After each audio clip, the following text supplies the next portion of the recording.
816,000 viewers against AEW's 893,000 viewers. Beat him by about a bunch of viewers because I failed math.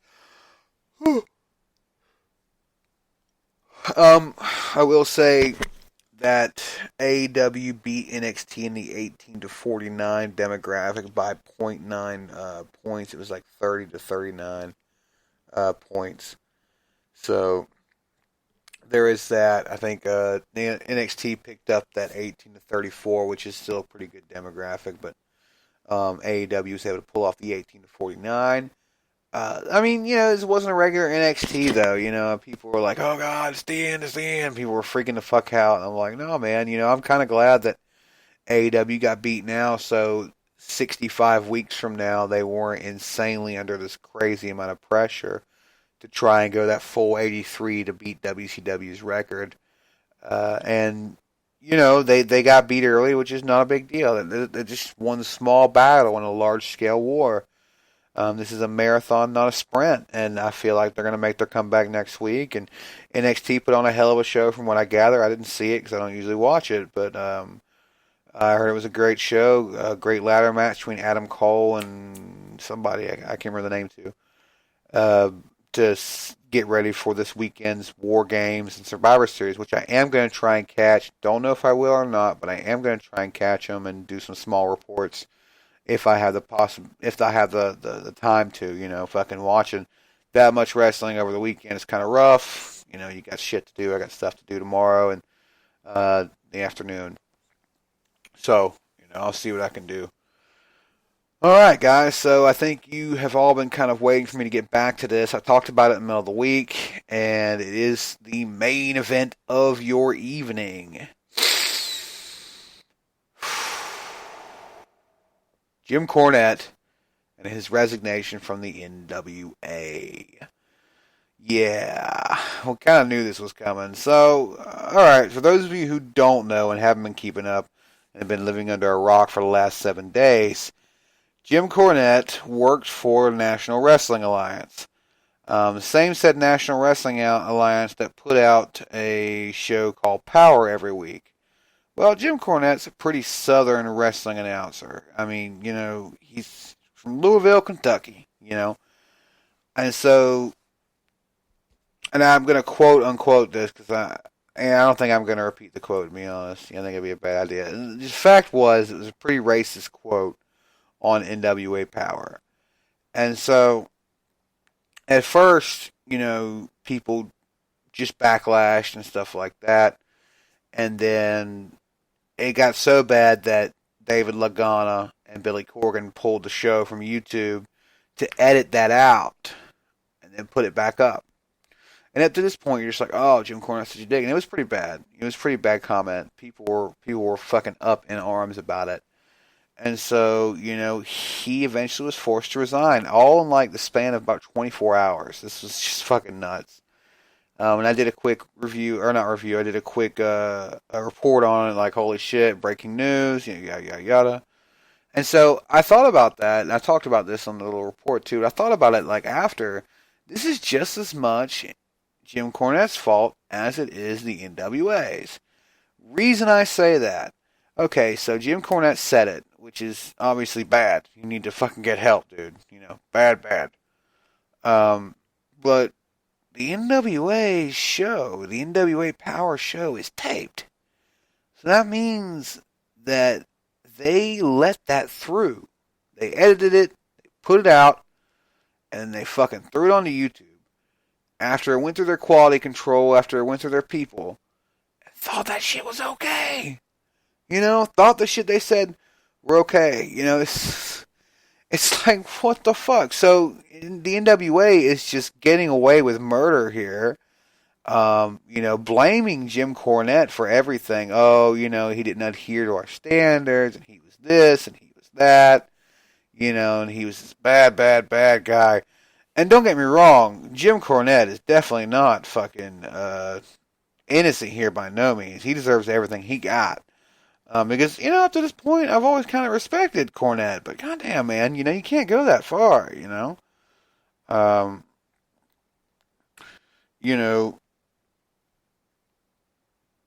excuse me, sorry. I just seen something there I want to see. But no, so I mean, he says this shit that he says, and he gets fired, and they throw him under the bus, back up, and run his ass back over again. But it's like, you guys let this shit happen. You guys edited the show, you put it on YouTube, and you let this shit happen. So where the fuck? I mean, I don't know what's going to happen to the NWA, but I feel like they're not going to get off as easy as they thought they were, because people are pissed. They're not happy. I mean, it's not like it was 10, 15 years ago. I mean, people have said shit like that. I mean, for fuck's sake, Jim Cornette said, like, I think it was in the 90s or early 2000s, about somebody going up like a challenger. And it's like, damn, man, you can't fucking say that shit. I mean, you can't say that shit, dude. Excuse me, I'm sorry, I'm yawning. I'm fucking... Long day at work, man. Long day. Damn. But yeah, Cornette, you can't get away. You can't say that shit, man. You can't do it, And, but it's just the NWA. It's frustrating.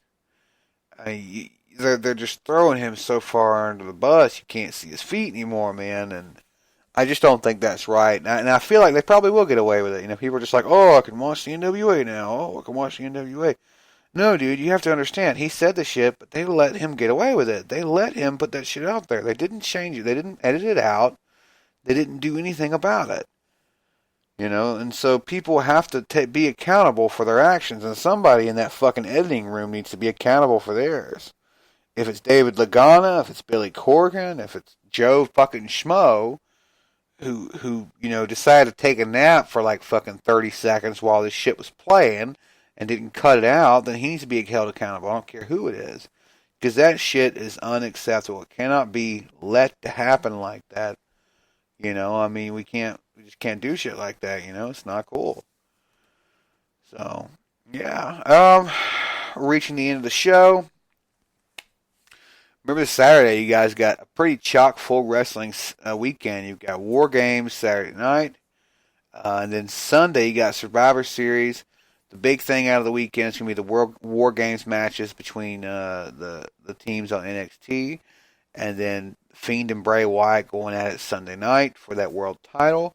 There's a lot going on this weekend. Definitely going to have to try and keep up. Next Wednesday, we got fucking Scorpio Sky and Chris Jericho for the WWE, or excuse me, the AEW World Heavyweight Championship. I'm just so used to saying WWE. Scorpio Sky going for the AEW Heavyweight Championship. I kind of wonder what's going to happen there. Who are you talking about, Big J? I don't understand. I don't know who you're talking about. But no, excuse me. Oh yeah, Scorpio Sky and Chris Jericho. Oh, he's talking about the Fiend. Yeah, Bray Wyatt. I think. Yeah, he's definitely going to be there. Let's see. Is there anything else going on next week? I think it's going to be... Yeah, I don't know the rest of the card. No, I don't know any more of the card for AEW. So, but yeah, a lot of stuff coming up this week. Billy Corgan. Oh, Billy Corgan he's in NWA. He's like the guy behind the curtain. He runs that shit with David Lagana. David Lagana came from Impact, I believe. I believe he came from Impact. I'm not entirely sure. But I know he came from one of those companies. You know who I checked out some of today? Major League Wrestling. Definitely interesting. I've been watching MLW on and off for a while now. And they've got a lot of potential. It just, something feels off about Major League Wrestling. I can't quite put my finger on it. I don't know if it's because it reminds me of like a... It reminds me if early TNA had a baby with ECW. And that baby was like kind of cool, but not. Like if something... I mean, their heavyweight champion is like FAKU, I think his name is. He's like the son of Rikishi or the son of one of the other Samoans. He's really good. He's with a group called Contra. That's really cool. I do like Contra, and they got the Von Erichs, and they got Filthy Tom Lawler, and King Mo just showed up there. He's from UFC. He's about to start wrestling for them, and they do have a lot of great things, but it's just something's not quite fucking. I don't know what it is, but it just isn't. Yeah, I don't know. But I'm gonna keep watching. I'm gonna keep trying to watch some, and because it's got the Heart Foundation, shit, there's a lot of great talent over there at MLW. If you haven't seen it, it's on YouTube and it's free. Their pay-per-views so far have been free, from what I gather. They got some really good stuff. So if you get a chance to stop by and check them out, do that. But we're reaching the end of the show, guys. I'm gonna say goodnight. 6 years, man. World Wrestling Podcast, WWE Talk, for Post Massacre, as you might know it, going for 6 years. And that's an accomplishment, I think. You know, Sean put a lot of work into the show before I got here, trying to do the absolute best he could, and I've tried to help him with it, you know, since I've been here. You know, we've worked really hard to do everything we can with it and spread it out as far as we can to get as many ears on it as we can, because this is a dream. You know, we're kids that grew up wanting to have some kind of finger on the wrestling business. And this is as close as we can get, and so you guys listening out there keeps our dream alive, keeps the lights on, at least with Spreaker here, more metaphorically more than anything else. But you know, and I know I can speak for Sean when I say thank you guys for tuning back into us. And even though we disappeared for a while, you'll show back up, you know, and still listen over everybody over there on iHeart, everybody over there on Google Play, everybody here on Spreaker Live. You guys continue to show up and listen, and we appreciate every minute of your time that you give us. And we hope that we can continue getting that time to listen and hang out and have fun and listen to Sean be a moron and me carry this show like I usually do.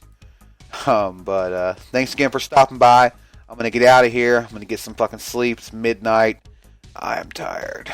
But I wanted to get this in for you guys. 6 years.